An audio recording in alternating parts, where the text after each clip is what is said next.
C'est une des premières maisons que Victor Horta conçoit à Bruxelles pour son ami Eugène Autric. Voilà, c'est ça. Et son ami Eugène Autric, parce qu'il était jeune à cette époque, Horta. Hein. Oui, Horta et Autric sont jeunes, ils ont une trentaine d'années. Voilà.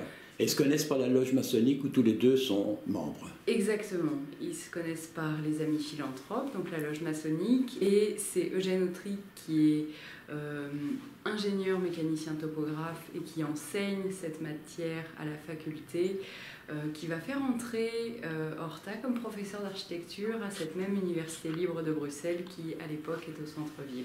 Il a vécu pendant combien de temps dans cette maison? Une dizaine d'années. Moi, j'avais lu un texte, qui est d'ailleurs sur votre site, et qui participe à la commande qui a été faite à Horta par son ami. Il disait « aucun luxe, aucune extravagance, souterrain habitable, salle à manger, etc. Et deuxième étage mansardé pour enfants et personnel. » En fait, il ne voulait pas dépenser trop, si j'ai bien compris. C'est la maison d'un petit bourgeois. Donc vous n'êtes pas dans le luxe, le faste que vous retrouverez plus tard chez Solvay ou chez Max Allais. Voilà. Effectivement, vous êtes dans une maison simple mais fonctionnelle. Et dans les années 90, cette maison est mise en vente publique, si j'ai bien compris. Est-ce que c'était une vente publique ou est-ce que c'était une vente simple? En tout cas, les derniers occupants avant l'achat par la commune sont un couple d'architectes qui veulent beaucoup de bien à cette maison, qui veulent la restaurer, mais une telle maison où il y a absolument tout à refaire. Entre 2002 et 2004, ils ont vraiment tout fait à l'intérieur. Essayer de retrouver, disons, l'état original. Exactement. Et c'était possible, ça? C'était compliqué pour certaines pièces. Il n'y avait pas toujours tous les éléments dans les murs pour nous parler.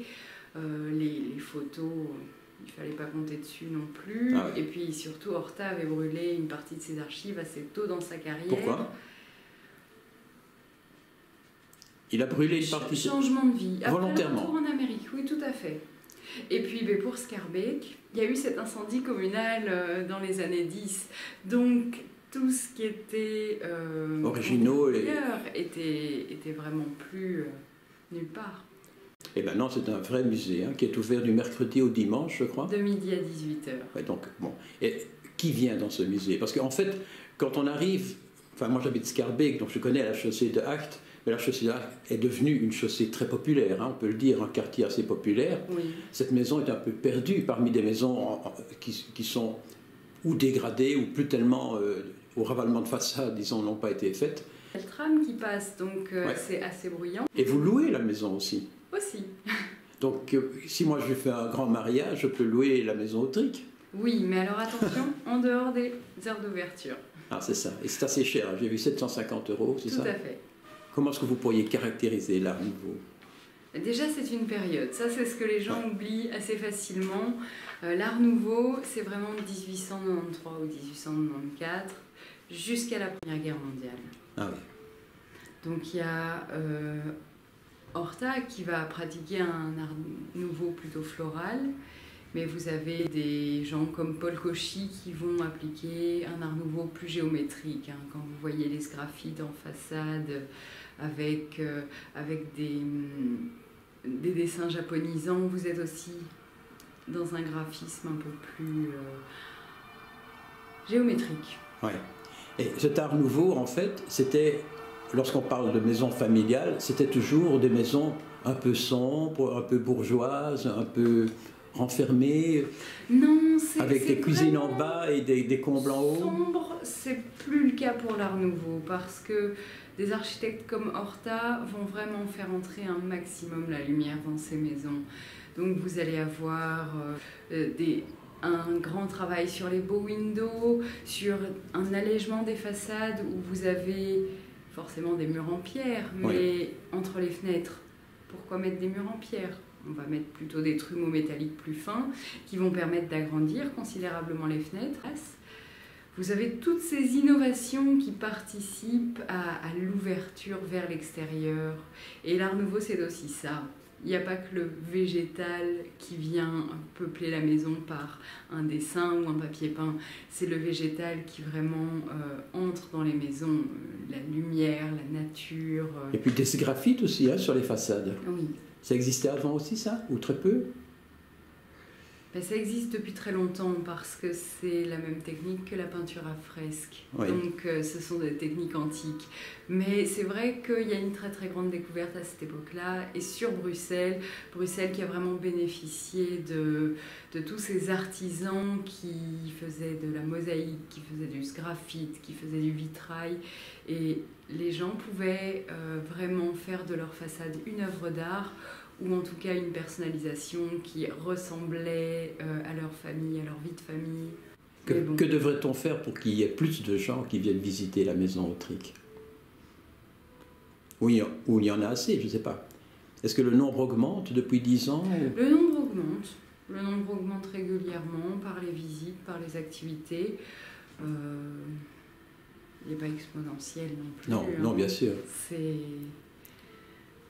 Vous faites des expositions? En arrivant à 10 000, on est déjà très content. Vous êtes combien actuellement pour gérer cette maison? Pour gérer cette maison-ci? Au total, avec la nettoyeuse et tout. Ah, ça c'est difficile à dire parce qu'on compte aussi des gens. Le nettoyage, c'est une entreprise extérieure. Oui, bien sûr. Mais on est 2 temps plein, un mi-temps et un administrateur délégué à la gestion quotidienne. C'est un peu juste ça, non? Oui, toujours. Vous êtes syndiqué, il faut réduire. Gérer le fonds Skeleton aussi. Écoutez, on grandit au fur et à mesure. Ouais. Il y a eu des époques où j'étais toute seule. Oui, complètement toute seule. Donc c'est vous qui devez nettoyer. Ça a toujours été un budget à part. Alors vous êtes une spécialiste en papier peint, si j'ai bien compris. Non, mais... Parce qu'il y a 50 ans, c'était horrible, c'était des grandes fleurs. Quoi. On s'est formé justement à cette histoire du papier peint. Ouais. L'exposition est partie d'une guide qui avait dit en réunion « C'est dommage, on ne fait pas assez attention aux arts décoratifs dans les maisons de cette époque-là. » Et comme c'est l'année Horta Inside Out, l'année 2018 où le copyright Horta tombe, il fallait faire une grande fête. C'est-à-dire le copyright tombe, lequel? Victor Horta est mort depuis 70 ans l'an passé, ouais. Le copyright tombe cette année. Ça veut dire qu'on peut imiter? Vous n'aurez pas cette question de droit sur les images. Non, d'accord, je préciserai que Horta privilégie en tout cas les décors peints, les soies tendues, les choses extrêmement fines. Ah, pas de papier peint alors? L'utilisation du papier peint a quand même été dans certains espaces pour lui. Et alors, ce qu'on a découvert, ce à quoi on n'avait pas forcément fait attention avant, c'est que dans certains intérieurs, le papier peint a vraiment servi d'idée pour le décor peint qui venait derrière. Ah. À Tasseul, il y avait un papier peint avec des très très grosses fleurs, ouais. comme des magnolias. On trouverait horrible. C'est le motif qui n'est plus en papier peint au mur, mais on a des photos, des preuves de ce qu'on avance. Et puis par contre, les décors peints dans Tasseul, vous avez partout ce motif-là.